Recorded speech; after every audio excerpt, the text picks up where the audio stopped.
बिस्मिल्लाहिर्रहमानिर्रहीम सुबहानल्लाहि व बिहम्दिही सुबहानल्लाहिल अज़ीम सल्लल्लाहु अलैहि व आलिहि वसल्लम। नाज़रीन कराम अस्सलामु अलैकुम। एक मरतबा हज़रत जुनैद बगदादी रहमतुल्लाह अलैहि से किसी ने सवाल किया, हुज़ूर आपके मुरीद इतने मुखलिस हैं, आपने ये अखलास कहाँ से सीखा?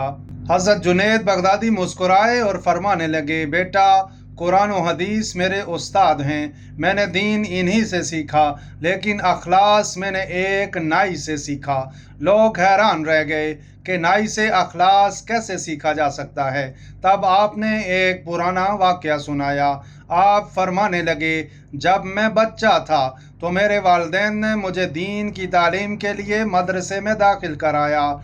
मदरसा हमारे घर से बहुत फासले पर था। वालिद साहब मुझे छोड़कर वापस चले गए और मुझे ये नसीहत की कि बेटा कुरान को याद करना ताकि तुम हाफिज़ कुरान बन सको। दिन गुजरते गए, मदरसे में खाने पीने का इंतज़ाम मौजूद था, उसी पर गुजारा होता रहा। वक्त गुजरा और मेरे बाल लंबे हो गए।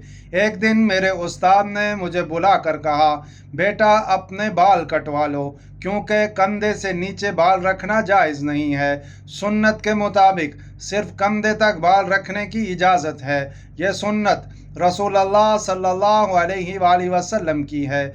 लेकिन अफसोस, लोग सुन्नत की बजाय फिल्मी सितारों और खिलाड़ियों की नकाली करते हैं। खैर, उस्ताद के हुक्म पर मैं बाल कटवाने निकला। मेरे पास पैसे बिल्कुल भी नहीं थे। सोचता रहा कि कौन मुफ्त में बाल काटेगा, मगर हुक्म उस्ताद का था, जाना ज़रूरी था। मैं एक नाई की दुकान पर जा पहुंचा। अंदर एक अमीर आदमी बैठा बाल कटवा रहा था। मैं दरवाजे के करीब खड़ा हो गया। मेरी हालत देखकर शायद कोई और होता तो तंज करता या डांट देता। फिर मैंने हिम्मत बांध कर कहा, चाचा जी, मैं दीन का तालिब इल्म हूँ, मेरा घर बहुत दूर है, बाल लंबे हो गए हैं और उस्ताद ने कहा है कि कटवाना ज़रूरी है, मेरे पास पैसे नहीं हैं, क्या आप अल्लाह के वास्ते मेरे बाल काट देंगे?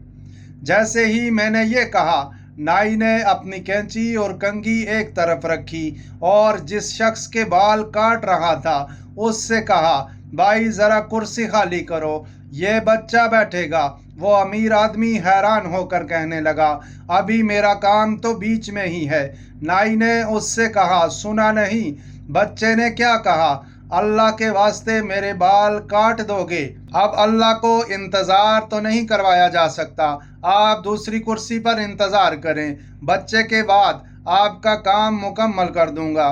वो शख्स उठ गया और मैं डरते शर्माते कुर्सी पर बैठ गया। नाई ने बिस्मिल्लाह पढ़कर मेरे बाल काटना शुरू किए। नाई की आंखों से आंसू ज़्यादा गिर रहे थे या मेरे बाल समझ नहीं सका। साथ साथ वह मुझ पर दुरूद भी पढ़ रहा था। उसने ना सिर्फ मेरे बाल काटे बल्कि मेरे सर को साफ किया, चेहरा धोया और यहाँ तक कि मेरे माथे पर प्यार भी किया।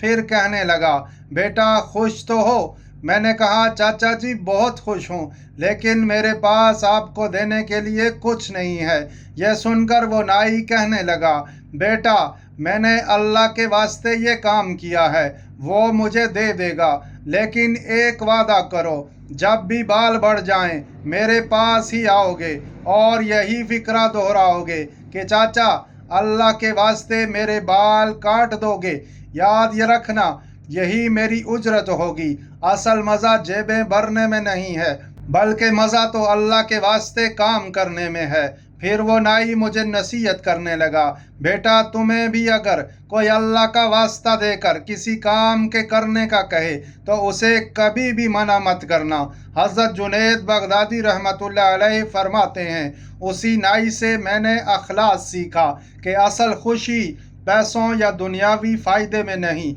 बल्कि अल्लाह के वास्ते किए गए अमल में है। अल्लाह करीम आप सबको बरकत और आफ़ियत अता फरमाए। आमीन या रब्बल आलमीन। जज़ाकल्लाह खैर।